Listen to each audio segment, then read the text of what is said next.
하나님 말씀 마가복음 5장 21절에서 43절의 말씀입니다. 신약성경 61페이지 정도에 있습니다.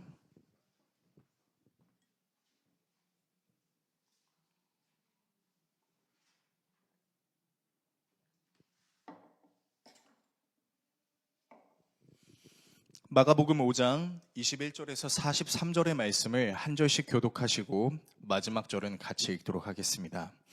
하나님의 말씀을 읽겠습니다. 예수께서 배를 타시고 다시 맞은편으로 건너가시니 큰 무리가 그에게로 모이거늘 이에 바닷가에 계시더니 회당장 중에 하나인 야이로라 하는 이가 와서 예수를 보고 발 아래 엎드려 간곡히 구하여 이르되 내 어린 딸이 죽게 되었사오니 오셔서 그 위에 손을 얹으사 그로 구원을 받아 살게 하소서 하거늘 이에 그와 함께 가실새 큰 무리가 따라가며 에워싸 밀더라. 12해를 혈루증으로 앓아온 한 여자가 있어 많은 의사에게 많은 괴로움을 받았고 가진 것도 다 허비하였을 때 아무 효험이 없고 도리어 더 중하여졌던 차에 예수의 소문을 듣고 무리 가운데 끼어 뒤로 와서 그의 옷에 손을 대니 이는 내가 그의 옷에만 손을 대어도 구원을 받으리라 생각함일러라. 이에 그의 혈루 근원이 곧 마름에 병이 나은 줄을 몸에 깨달으니라.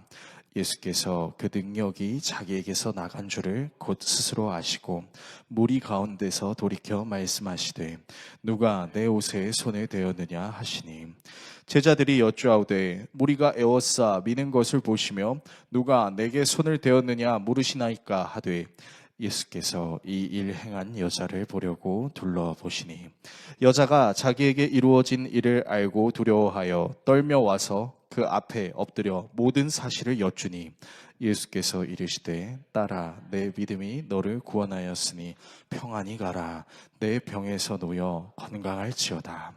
아직 예수께서 말씀하실 때에 회당장의 집에서 사람들이 와서 회당장에게 이르되 당신의 딸이 죽었나이다. 어찌하여 선생을 더 괴롭게 하나이까? 예수께서 그 하는 말을 곁에서 들으시고 회당장에게 이르시되 두려워하지 말고 믿기만 하라 하시고 베드로와 야고보와 야고보의 형제 요한 외에 아무도 따라옴을 허락하지 아니하시고 회당장의 집에 함께 가사 떠드는 것과 사람들이 울며 심히 통곡함을 보시고 들어가서 그들에게 이르시되 너희가 어찌하여 떠들며 우느냐? 이 아이가 죽은 것이 아니라 잔다 하시니 그들이 비웃더라. 예수께서 그들을 다 내보내신 후에 아이의 부모와 또 자기와 함께한 자들을 데리시고 아이 있는 곳에 들어가사 그 아이의 손을 잡고 이르시되 달리다굼 하시니 번역하면 곧 내가 내게 말하노니 소녀야 일어나라 하심이라. 소녀가 곧 일어나서 걸으니 나이가 12살이라. 사람들이 곧 크게 놀라고 놀라거늘. 같이 읽겠습니다. 예수께서 이 일을 아무도 알지 못하게 하라고 그들을 많이 경계하시고 이에 소녀에게 먹을 것을 주라 하시니라. 아멘. 오늘 여러분과 함께 예수님의 일생 48번째 시간 순서와 하나님이라는 주제로 하나님의 말씀 나누도록 하겠습니다. 혹시 여러분 오픈런이라는 단어를 알고 계신가요? 아마 어른들은 조금은 생소할 수도 있지만 젊은 세대는 굉장히 익숙한 이 단어는요, 영어 단어 오픈과 런의 합성어로 문이 열리자마자 달려간다라는 뜻입니다. 그러니까 주로 희소성이 높은 명품이나 한정판 상품 내지는 인원수가 제한되어 있는 음식점이나 매장을 가기 위해서 그 매장이 개장하기 전부터 미리 줄을 서 있는 행위를 가리키는 것이죠. 사람들이 얼마나 열정적이냐면 개장 전날 하루부터 그 매장이 문을 닫는 그 순간 바로 그 매장 앞에 텐트를 치는 겁니다. 그래가지고 그 다음날 영업을 시작하기 전까지 사람들이 줄을 서 있는 거예요. 여러분들이 SNS나 또 매체를 통해서 그런 것들을 되게 잘 살펴보셨던 것처럼, 그래서 이제 매장을 운영하시는 분들이 이제 좀 힘드니까 이제는 번호표를 뽑는 기계까지 만들어서 사람들이 기다리게 하는 것이죠. 자, 이렇게 오래 기다린 사람들이 아주 크게 분노할 수 있는 경우가 있다면 아마도 내 순서가 되었음에도 불구하고 나보다 내 뒤에 있는 사람이 먼저 혜택을 누리는 경우일 것입니다. 나보다 뒤에 있는 사람이 먼저 호명당하는 것도 상당히 기분이 나쁜데, 그래서 이제 그 사람이 먼저 들어가고 나중에 내가 늦게 들어갔는데 내가 먹고 싶었던 그 음식이 매진이 되거나 내가 사고 싶었던 그 상품이 이제 매진이 되었을 경우, 여러분 상상해 보십시오. 얼마나 기분이 나쁠까요? 상당히 화가 날 것입니다. 일종의 물건이라 할지라도, 한 끼 먹는 음식이라 할지라도요, 기다리고 있었던 나 자신을 소중히 여겨주지 않는 불쾌함과 마치 차별이라도 당한 것 같은 그 억울함은요, 쉽게 사라지지 않습니다. 실제로 목사인 저도 저보다 먼저 이제 제 뒤에 있는 번호표를 가진 손님을 호명했던 사장님한테 저기요! 제 번호는 왜 안 불러주세요라고 이 거북선 가게에서 한번 따졌던 적이 있었어요. 제가 그분한테 제가 목사라고 차마 얘기를 못 하겠는 그런 부끄러움이 있는데, 그러니까 저도 그런 걸 참기가 되게 힘들었다라는 거죠. 오래 기다려서 내 순서가 됐는데 나에게 혜택을 주지 않는다고? 이게 말이 돼? 라는 생각을 할 수 있다라는 것입니다. 오늘 본문은 상당히 불쾌할 수 있는 한 사람이 등장합니다. 바로 죽을 위기에 처해 있던 12살 소녀를 두고 있었던 야이로입니다. 이 야이로는 자신의 딸을 살리기 위해서 예수님을 찾아가 그 발 앞에 엎드려서 간구했습니다. 제발 제 딸에게 오셔서 안수해 주셔서 제 딸을 죽지 않게 해주십시오.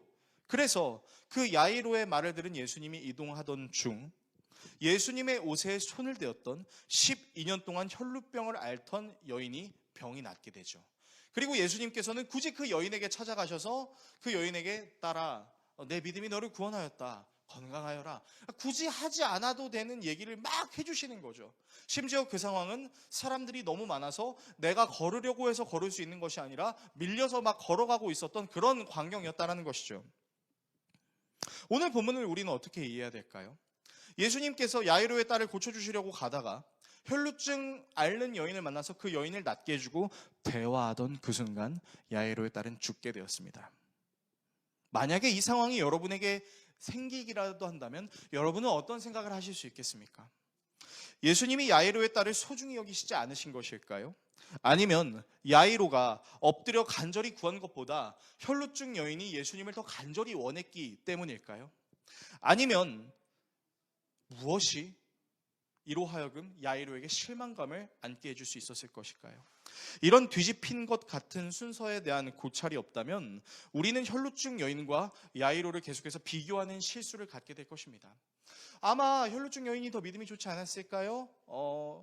야이로는 딱히 하나님께 그렇게 기쁨이 되지 않는 존재여서이지 않을까요? 그런 생각을 하게 될 것이란 말이죠. 저는 오늘 본문을 통해서 여러분과 다음의 내용을 좀 살펴보려고 합니다. 먼저 우선순위를 초월하시는 예수님을 살펴보겠습니다. 그리고 우선순위를 가르쳐주시는 예수님을 살펴보겠습니다. 마지막으로 뒷전이 되신 예수님에 대해 살펴보겠습니다. 우선순위를 초월하신 예수님, 우선순위를 가르쳐주신 예수님, 뒷전이 되신 예수님, 이 세 가지 내용을 여러분과 함께 나누고 기도하는 시간을 갖도록 하겠습니다. 첫 번째, 우선순위를 초월하시는 예수님입니다. 예수님께서 배를 타고 거라사 맞은편으로 건너가셨습니다. 그리고 거기에서도 역시 많은 무리들이 예수님을 따르고 있었죠. 자, 그런데 그 무리 중에 회당장 야이로라는 사람이 있었습니다.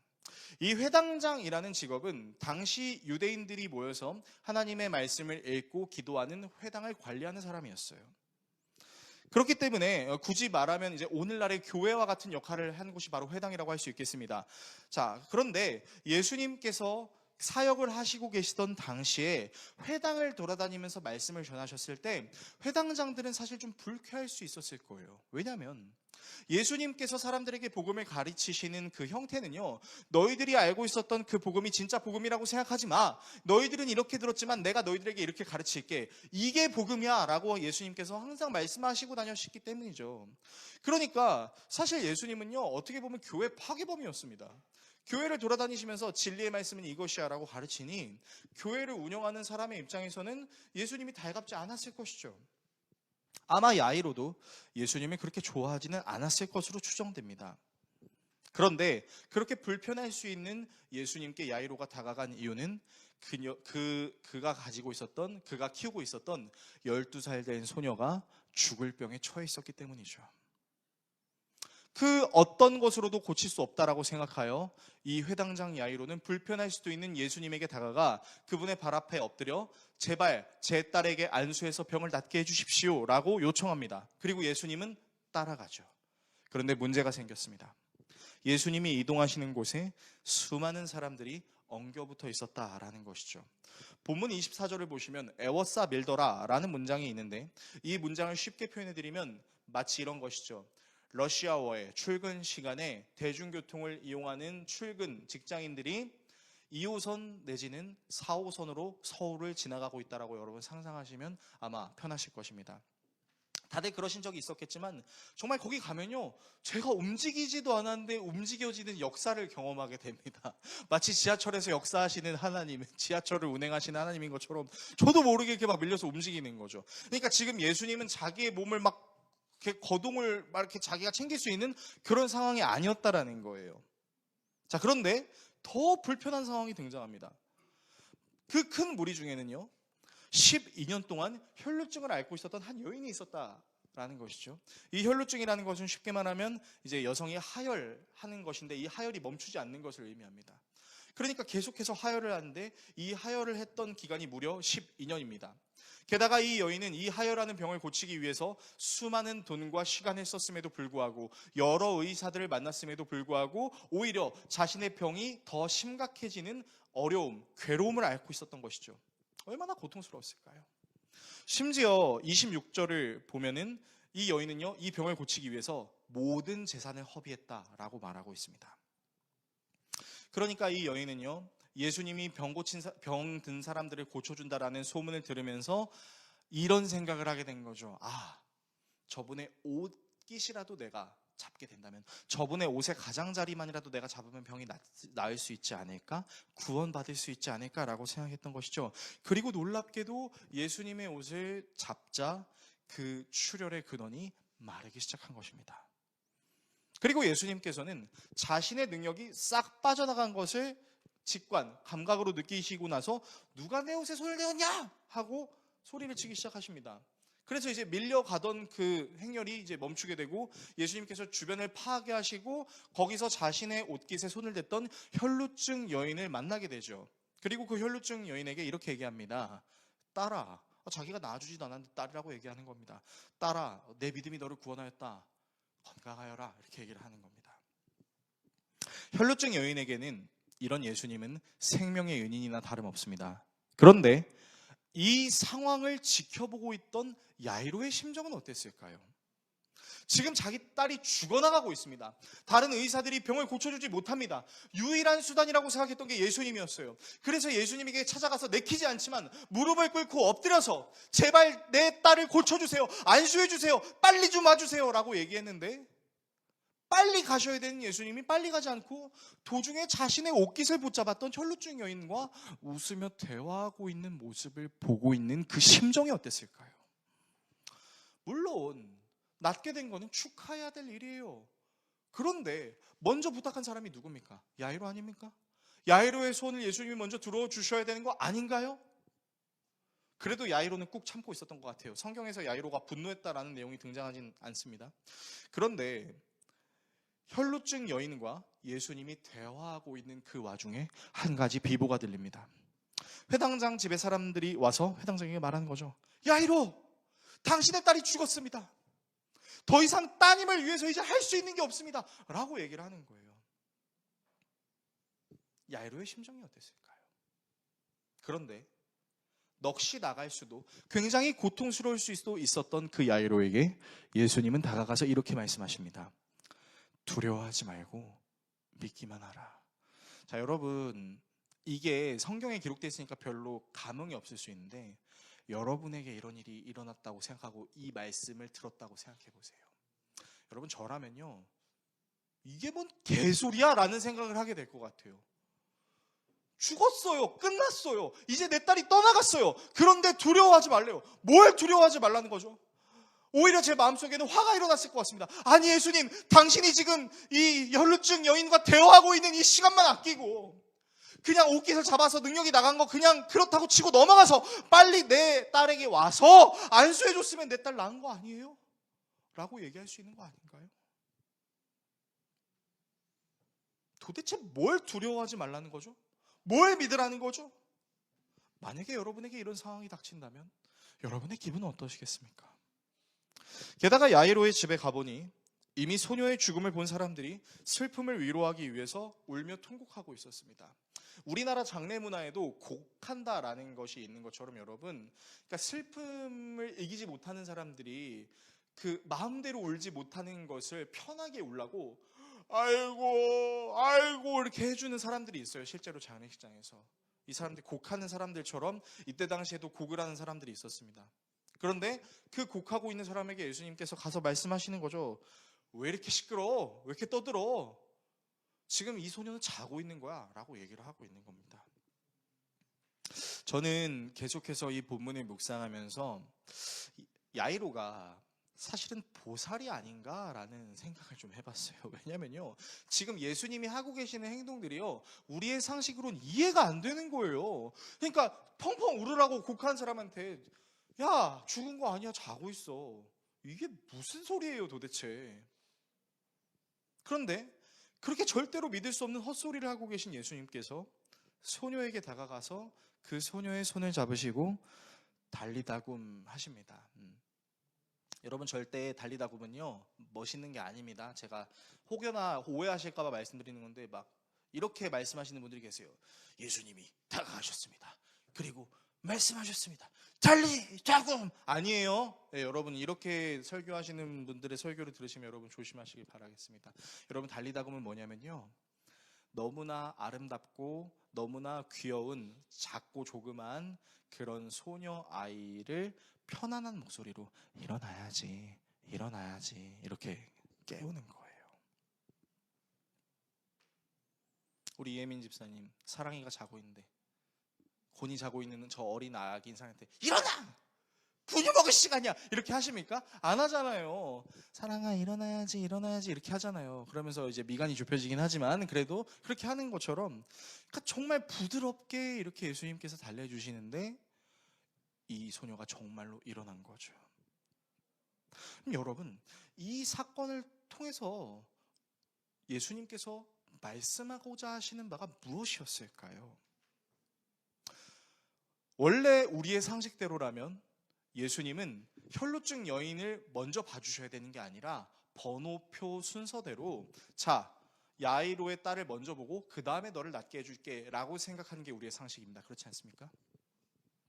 그런데 예수님은 그 상식을 엎으셨어요.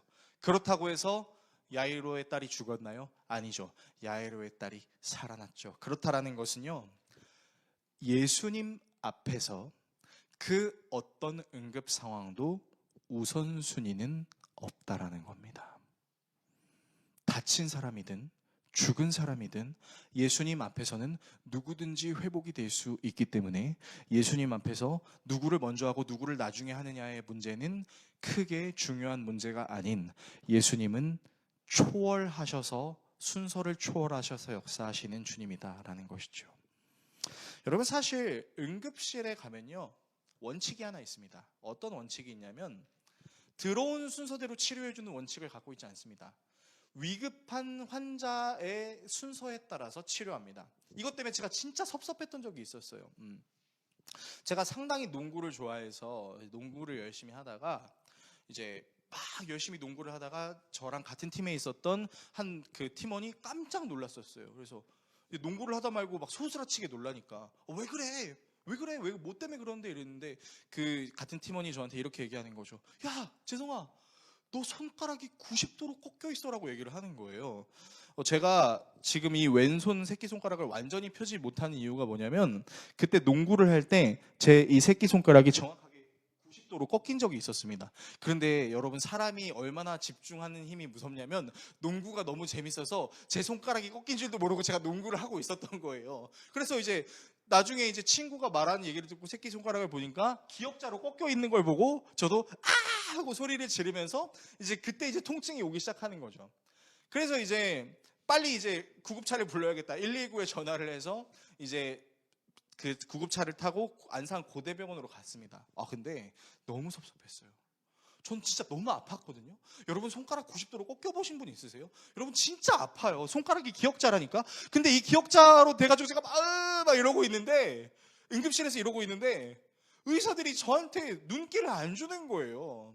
그래서 제가 하도 답답해가지고 막 뛰어가는 간호사를 붙잡고, 저기요, 저 여기 온 지 1시간이 지났는데 저 언제 치료해 주실 거예요? 라고 얘기하는데, 응급실은 급한 환자 순서대로 치료합니다 라고 얘기를 하는 거예요. 너무 기분이 안 좋더라고요. 그리고 치료 시간도 5분이 안 걸렸어요. 무슨 접골 의원 같이 생기신 분이 오셔가지고, 많이 아프시죠? 이러더니, 자, 아플 겁니다. 하나, 둘, 셋, 왁! 해가지고 제 손을 이제 다시 핀 거죠. 저는 그때 처음 알았어요. 여러분, 손가락이나 다리가 90도로 꺾어도 생명에 지장은 없습니다.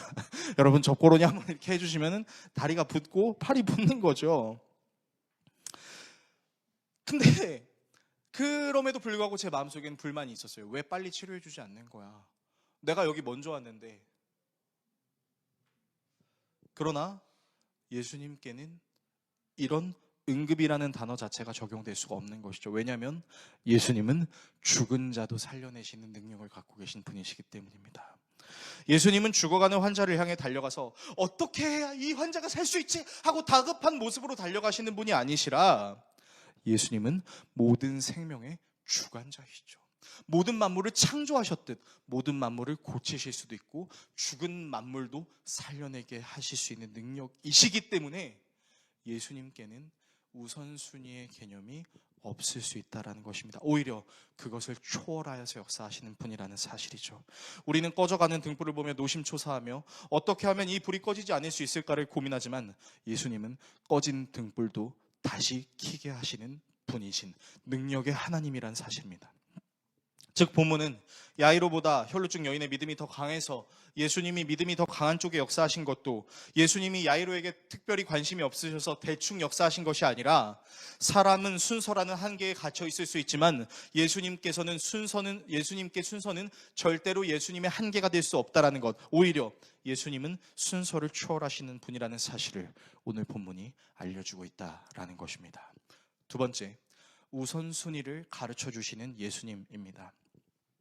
오늘 본문을 자세히 살펴보면 예수님은 단순히 혈루증 여인의 병을 고쳐주시고 야이로의 딸의 생명을 살려주신 것만이 아니라는 것을 알 수 있습니다. 바로 예수님께서 병을 고쳐주시고 죽음을 몰아내 주실 때 하셨던 표현들을 우리가 좀 살펴볼 필요가 있는데요. 혈루증 여인에게는 딸아 라고 이야기하고, 야이로의 딸에게는 소녀야 라는 표현을 말합니다. 예수님이 혈루증 여인을 직접 낳은 것도, 야이로의 딸을 직접 낳으신 것도 아님에도 불구하고 왜 가족들에게나 할 수 있는 이런 친근한 표현을 하고 계신 것일까요? 게다가 오늘 본문은 혈루증 여인과 야이로의 딸이 이러이러 저러저러한 믿음을 갖고 있었다라는 믿음에 대한 어떤 내용도 언급되어 있지 않습니다. 우리가 이 본문을 혈루증 여인과 야이로의 믿음의 내용으로 봐서는 곤란한 이유는요, 혈루증 여인은 자신의 병을 낫게 해줄 존재를 찾았던 것이고, 야이로는 당시 회당장으로서 예수님이 매우 불편한 존재였지만 예수님이 병을 치료해 주신다는 소식 때문에 예수님을 찾아가기 때문인 것이죠. 만약 혈루증 여인에게 무슨 병이든 고쳐줄 수 있는 능력자가 지나가고 있었다면 혈루증 여인은 그 사람의 옷도 잡았을 것입니다. 그렇지 않습니까? 야이로 역시 하나님을 믿지 않는 사람이다 할지라도 병을 잘 고치는 어떤 존재가 있었다면, 어떤 의사가 있었다면 그 사람을 찾아갔겠죠. 그렇다면 우리는 혈루증 여인과 야이로에게 한 가지 공통점이 있다, 야이로의 딸에게 한 가지 공통점이 있다라는 사실을 알 수 있는데요. 그것은 바로 그들이 예수님 자신들이 기다리고 있었던 메시아로 바라보지 않았을 가능성이 크다라는 것입니다. 그러니까 쉽게 말하면 혈루증 여인은 메시아를 찾은 게 아니라 자신의 하혈을 막아줄 존재를 찾고 있었고, 야이로는 자신의 딸의 그 죽음을 고쳐줄 존재를 찾고 있었던 것이죠. 그러나 예수님은 병을 고쳐주시는 의사 수준으로만 그들에게 머무르고 싶지 않으셨습니다. 여러분, 예수님이 이 땅에 내려오신 이유는요, 단순히 어려움을 만난 사람들의 어려움을 밀어내주고 좋은 일을 만나게 해주시는 그 수준으로만 이 땅에 내려오신 것이 아니라 하나님이 얼마나 우리 사람들을 사랑하시는지를 깨닫게 해주시기 위해 이 땅에 내려오신 것이죠. 그래서 예수님은 하나님 아버지의 마음으로 혈루증 여인에게 딸아 라고 얘기합니다. 야이로의 딸에게는 소녀야 라고 얘기를 하시는 거죠. 생판 한 번도 본 적이 없었던 여인에게 딸아 라고 말씀하시는 이유도 하나님께서 혈루증 여인을 사랑하시는 하늘 아버지라는 사실을 깨닫게 하시기 위함이고, 야이로의 딸에게 달리다굼 하면서 부드럽게 그 소녀를 일으키시는 것도 사랑하는 아버지가 사랑하는 딸을 부드럽게 깨우기 위함인 것을 깨닫게 하시기 위함인 거죠. 우리가 예수 그리스도를 믿음으로 얻게 되는 가장 큰 은혜가 뭔지 아십니까? 그건요, 내가 예수님 믿었더니 내 병이 나았어. 좋아요. 내가 예수님 믿었더니 막혔던 문제가 해결됐어. 좋아요. 저는 그게 나쁘다고 말씀드리고 싶지 않아요. 근데 우리에게 진짜 큰 은혜가 뭔지 아세요? 그거는요, 우리의 병을 고쳐주시고 우리의 막힌 문제를 해결해 주실 수 있는 하나님이 나의 아버지다라는 것을 확신할 수 있는 게 우리의 큰 기쁨이죠. 그렇지 않습니까? 여러분, 예수 그리스도를 믿음으로 성령의 역사하심을 통해 우리는요, 하나님을 아빠 아버지라고 부를 수 있게 되었죠. 그리고 하나님을 아빠 아버지라고 부르게 되면서 그 아빠 아버지이신 하나님께 모든 것을 간구할 수 있는 자녀가 되었죠. 여러분, 이것이 하나님께서 우리에게 주시는 은혜라는 것입니다. 이 말인즉슨 하나님께서 우리에게 해주시는 것 자체가 은혜라기보다는 그것을 해주실 수 있는 하나님이 우리의 아버지고 우리는 그 아버지이신 하나님의 자녀가 되는 것, 여러분, 이것이 큰 축복이라는 거예요. 그러니까 예수님께서 고쳐주시면서 딸아, 살려주시면서 소녀야라고 말씀하신 이유는 단절되고 파괴되고 훼손되었던 하나님과 자녀의 관계들을 회복시켜 주시는 은혜라는 것입니다. 여러분, 용서하고 들으세요. 용서하시고 들으십시오. 저에게는 사랑하는 아들이 하나 있습니다. 올해로 6살인 제 아들은요, 장난감을 정말 좋아합니다. 장난감 중에서도 공룡을 진짜 좋아합니다. 전 이제 공룡을 좀 갖다 버리고 싶은데 공룡이 지금 집에 막 수백 마리가 있을 정도로, 게다가 저희 집에 오시면 아주 그 공룡이 작은 것부터 큰 것까지 웅장한 자태로 이러는 걸 이제 여러분들이 볼 수 있는데요. 그래서 이제 어떤 마트나 완구나 문구점을 갈 때마다 저랑 제 아내가 의도적으로 하는 행위가 있습니다. 그게 뭐냐면요, 이제 공룡 코너가 보이면 이제 제 아들의 눈을 가립니다. 안 보이게 하려고. 그 눈을 가리거나 아니면 거기를 빠르게 걸어서 지나가요. 막 사달라고 할 것 같으니까. 그런데 제 아들이 눈치가 정말 빨라서 눈을 가리면 깨달아요. 공룡이 있구나 깨닫습니다. 그래가지고 눈을 펼치고 공룡 어딨어 이러면서 막 뛰어다니는 거죠. 그리고 공룡을 보고서 얘기합니다. 아빠, 엄마, 나 이거 사줘 하고 막 쪼르기 시작해요. 그리고 이제 계속 달려다가 이제 더 이상 달래지지 않는다라는 수준이 오게 되면 이제 제가 제 아들의 이제 어깨를 딱 손으로 잡고 앉혀서 얘기합니다. 가훈아, 잘 들어. 아빠가 저 공룡 사줄 수 있을까 없을까? 사줄 수 있어요. 사줄 수 있는 거 알지? 그런데 집에 공룡이 많이 있고 지금 네가 사달라고 하는 공룡도 집에 있는 공룡이잖아. 아빠가 나중에 너한테 더 좋은 공룡이나 장난감 사줄 수 있는 거 알아 몰라? 알아요. 그치? 그러면 아빠가 다음에 더 좋은 장난감 사줄 테니까 우리 여기 지나가면 안 될까? 하면은 놀랍게도 그냥 가줘요. 너무 감사해요. X자로 땅에 뻗어가지고 사주지 않으면 나갈 거야 라고 해봤던 적이 단 한 번도 없습니다 라고 말씀드리면 아직 때가 아니라서 그런 것 뿐이에요 라고 저주를 일삼는 성도가 계실 수도 있을지 모르겠지만 여태까지 한 번도 제 아들은 그랬던 적이 한 번도 없었어요. 제 아들이 그럴 수 있었던 이유가 뭐죠? 장난감도 좋지만 장난감을 사줄 수 있는 아빠의 말을 듣는 것이 더 유익이라고 생각하는 것이 있는 것이죠. 여러분, 예수님이 혈루증 여인과 야이로에게 깨닫게 해주시려는 것이 바로 이것이에요. 병의 문제도 죽음의 문제도 해결하실 수 있는 예수님 자신이 하나님께서 보내주신 메시아이시고, 이분을 믿음으로 단절되었고 훼손되었고 파괴되었던 하나님과 우리의 관계가 회복된다라는 것을 알려주셨다라는 것이죠. 그래서 딸아, 소녀야 라고 얘기하고 계신다라는 것입니다. 그래서 여러분, 예수님께서는 무엇을 깨닫게 하시냐면요, 내가 너희들에게 좋은 것을 줄 수 있다. 그런데 그 좋은 것을 줄 수 있는 내가 너희들에게 더 중요한 존재 아니니? 라고 말씀하고 계신 것입니다. 그러므로 우리는 깨달아야 됩니다. 무엇을요? 우리의 가장 우선순위는 내게 필요한 먹을 거, 내게 필요한 마시는 거, 잠자는 거, 옷 입는 거, 갖고 싶은 거, 하고 싶은 거, 그것을 채워줄 수 있는 하나님이 우리에게 가장 중요하다라는 것을 예수를 통해서 알아야 한다라는 것입니다. 세 번째, 뒷전이 되신 예수님입니다. 이런 얘기를 들으면 어떤 분들은 이렇게 불평하실 수도 있을 것 같아요. 지금까지 제가 했던 설교를 듣고 어떤 성도님들은요, 이렇게 얘기하실 수도 있습니다. 아니, 혈루증 여인의 병도 고쳐주시고 야이로의 죽은 딸도 살려주신 예수님이 왜 저에게는 그렇게 안 해주세요?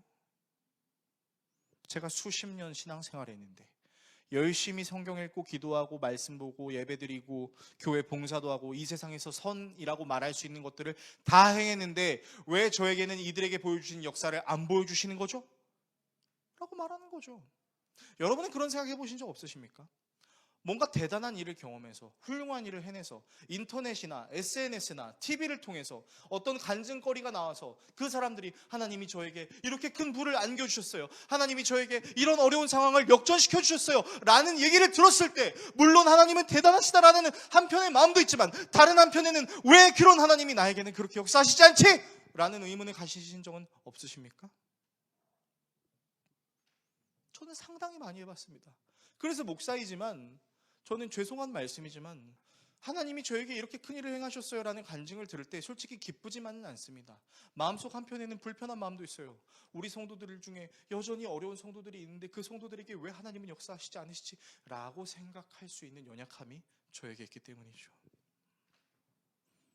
그런데 말입니다, 성경은 예수님께서 모든 이들의 병을 낫게 해주셨다라고 이야기하고 있진 않습니다. 복음을 전하는 사도 바울도 자신의 육체의 가시를 낫게 해달라고 3번이나 간절히 기도했었지만 그 육체의 가시가 빠지진 않았습니다. 야곱도 하나님과 씨름을 하다가 허벅다리를 다쳤지만 하나님께서 그 허벅다리를 다시 낫게 해주시지는 않으셨습니다. 성경에는요, 모든 병을 하나님께서 치유해 주셨다라는 말씀이 기록되어 있지 않습니다. 오히려 예수님의 치유 사역을 자세히 살펴보면 예수님은 단순히 병만을 치료하시지 않았다라는 것을 우리는 알 수 있습니다. 예수님이 치유 사역을 하실 때마다 우리가 사복음서를 통해서 보게 될 수 있는 예수님의 예수님께서 자주 하셨던 그 문구가 있습니다. 그게 뭐냐면요, 오늘 본문에도 등장했는데 내 믿음이 너를 구원하였다라는 것입니다. 구원이라는 것은 단순히 앓고 있는 병이 치유되는 수준을 말하는 것이 아니라 우리의 삶을 주체하는 존재가 누구인지를 아는 것이죠. 또한 예수님의 치유 사역을 경험했던 사람들을 생각해 봤을 때 우리가 또 명확하게 알 수 있는 한 가지 사실이 있습니다. 그게 뭔지 아세요? 병 고침 받은 사람들, 치유받은 사람들, 그래서 그 사람들에게 병이 안 일어났습니까? 아닙니다. 이 사람들은 또 다른 병에 앓았습니다. 이 사람들은 시간이 되어 그 육신이 흐려지고 연약하여져서 이 세상을 떠나게 되었습니다. 결국은 늙고 병들어 죽었습니다. 병이 낫는 것은 일시적인 것일 뿐 우리는 결국 유한한 인체를 가진 인간으로서 언젠가는 죽음을 맞이하게 됩니다. 그렇다는 것은요, 예수 그리스도의 치유 사역을 경험했다 할지라도 우리는 죄와 사망의 권세 때문에 이 연약한 육신으로부터 완전히 자유할 수는 없다라는 것이죠. 예수님께서는 바로 이 죄와 사망의 권세로부터 우리에게 진정한 자유를 주시기 위해 이 땅에 오셨습니다. 그리고 이 예수 그리스도를 진정으로 믿는 자들에게 주어진 것이 무엇이었냐면은 진리를 알지니 진리가 너희를 자유롭게 하리라 라는 것이었습니다. 그리고 이 참된 자유의 능력은 병에 걸린 것을 치유받는 것으로만 적용되는 것이 아니라 내가 병에 걸렸어도 그 병이 내 삶을 우울하게 만들거나 나를 보잘것없는 존재로 여기게 되는 근거가 되지 않고, 내가 병에 걸렸음에도 불구하고 주님은 나를 사랑하시기 때문에 나는 괜찮아, 나는 그럼에도 불구하고 오늘을 살 수 있어 라는 은혜로 적용이 됐어요. 그래서 이 믿음을 가진 자들은 복음의 능력 때문에 놀랍게도 고난도 은혜라고 이야기했습니다. 이러한 자유를 가질 수 있게 하시기 위해서 예수님이 당하셨던 일이 있습니다. 그것이 무엇이냐면, 예수님은 하나님과 동일하신 존재이심에도 불구하고 그 동일한 존재를 버리셨습니다. 인간의 옷을 입으셨습니다. 그리고 십자가에 달려 죽으셔야만 했습니다. 여러분, 예수님이 십자가에 달린 사건을 예수님의 입장으로 표현하면 무슨 사건인지 아세요? 하나님께 제일 우선순위가 되어야 하는 외동 아들이신 독자이신 예수님이 하나님께로부터 완전히 버림받고 뒷전당하셨다라는 겁니다. 여러분, 예수님이 십자가에 달리실 때 하셨던 7가지 말씀이 있죠. 근데 그 7가지 말씀 중에 이 말씀이 있습니다. 엘리 엘리 라마 사박다니. 이 말씀을 우리말로 번역하면 무슨 말인지 아십니까? 나의 하나님, 나의 하나님, 어찌하여 나를 버리시나이까? 여러분, 예수님의 십자가 사건은요, 그냥 고통까지 거 당해주지가 아니었어요. 예수님의 십자가 사건은 가장 하나님께 우선이 되어야 되는 아들이신 예수가 우리를 위하여 뒷전이 되신 사건입니다. 버림받은 사건입니다. 예수님 그렇게 절규하셨어요. 여러분, 예수님이 십자가에 나이싸게 달리신 게 아니라고요. 고통에 몸부림치면서 절규하시면서 절망하시면서 버림받으시면서 그렇게 십자가에 달리셨어요. 그런데 그 예수 그리스도의 뒷전, 그 예수 그리스도의 절망이 우리에게는 소망이 되었죠. 어떤 소망입니까? 먹고 사는 문제를 해결하기에 급급한, 내가 도대체 뭐 때문에 사는 거지? 왜 나는 항상 이렇게 연약하지라고 느낄 수 있는 그런 우리에게 영원한 생명을 주심과 더불어 이 땅을 살아가야 되는 이유, 이 땅을 어떻게 살아갈 수 있는지에 대한 방법, 나의 주체의 의미, 이 모든 것을 예수 그리스도께서 알려주시는 은혜로 우리에게 온 것이죠. 그래서 여러분, 우리가 기억해야 되는 건요, 예수님은 버림받으심으로 뒷전 당하심으로 우리가 우선순위가 됐다라는 겁니다. 그 하나님의 사랑은요, 그냥 일시적으로 너 이렇게 하면 돈 잘 벌 수 있어, 너 이렇게 하면 건강해, 너 이렇게 하면 오래 살 수 있고, 너 이렇게 하면 미래에 어떤 두려움도 없이 잘 살 수 있어, 이게 아니라 나에게 어떤 어려움이 있다 할지라도 그런 나를 사랑한다 말씀하시고 영원한 생명 주시고 이 땅을 살아가게 하시기 위해서 예수 그리스도를 주시고 성령을 주신 은혜로 하늘 아버지는 우리에게 역사하셨다라는 거예요. 그러므로 이 은혜가 모든 사람들에게 주어졌다라는 것을 우리가 알게 된다면, 우리는 야이로의 딸이 겪었던, 혈루증 여인이 겪었던 경험이 우리에게 없다고 할지라도 감히 예수님이 나를 사랑하지 않는다고 말할 수 없습니다. 지금도 예수님은 하늘보좌 우편에서 우리를 위하여 기도하고 계시고, 지금도 성령 하나님은 우리를 위해서 역사하고 계시죠. 다만 그것이 직관적으로 우리에게 느껴지지 않는다고 하여 우리가 의심할 수 있지만, 여러분, 예수님은 그렇게 버림을 받으시면서도 우리를 포기하지 않으셨고, 하늘로 올라가고 나셔서도 우리를 포기하지 않으셨어요. 자신이 뒷전당하심으로 우리를 우선순위 해주신 그 예수 그리스도를 믿는 믿음이 우리에게 있다면, 그 예수님이 우리를 지키신다라는 확신이 우리에게 있다면 우리는 자유할 수 있습니다. 지금 당장 내가 먹을 것이 없어도, 지금 당장 내가 입을 것이 없어도, 저 사람이 경험한 기적이 나에게 없다 할지라도 우리는 선지자 하박국과 같이 고백할 수 있을 것입니다.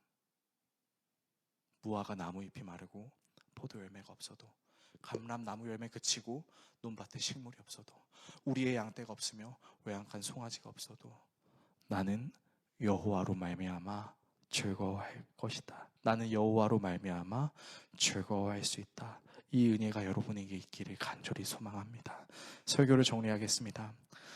사랑하는 성도 여러분, 하나님은 우리가 100중 50만 했다고 우리를 안 사랑하시는 것도, 100중 120을 했으니 더 사랑하시겠다라고 말씀하시는 분도 아니십니다. 오히려 여기에 있는 우리 모두가 우리의 믿음을 감히 자랑할 수 있을까요?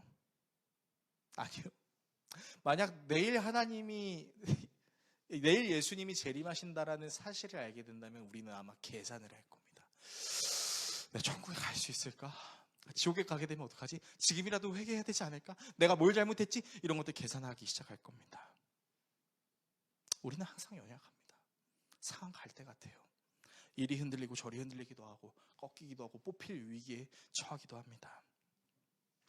그러나 그런 우리를 최우선 순위로 삼아주셔서 자신의 아들을 뒷전으로 삼으시고 버리신 하나님을 생각한다면, 자기의 아들을 버리심으로 우리를 자녀 삼아주신 그 하나님을 우리가 믿을 수 있다면, 우리는 지금 당장 내게 야이로의 딸과 같은 기적이, 혈루증 여인에게 일어난 기적이 일어난다 하지 않을지라도, 다른 사람의 기도는 들어주시는 것 같은데 내 기도는 들어주시지 않는 것처럼 느껴진다고 해서 원망하지 않을 수 있어요. 왜냐하면 그것이 하나님이 나를 사랑하지 않는 근거가 될 수 없기 때문이에요. 왜요? 하나님은 순서를 초월하시고 가장 중요한 관계를 우리에게 가르치시고 그 관계로 우리를 초대하시는 분이시기 때문입니다. 이 하나님을 깨닫게 하시는 예수 그리스도께로 나아갑시다. 그분이 우리에게 가르쳐 주시는 것을 마음속에 새깁시다. 그리고 예수님을 통해 그 예수님의 피를 힘입어 하나님께로 한 걸음 더 나아갑시다.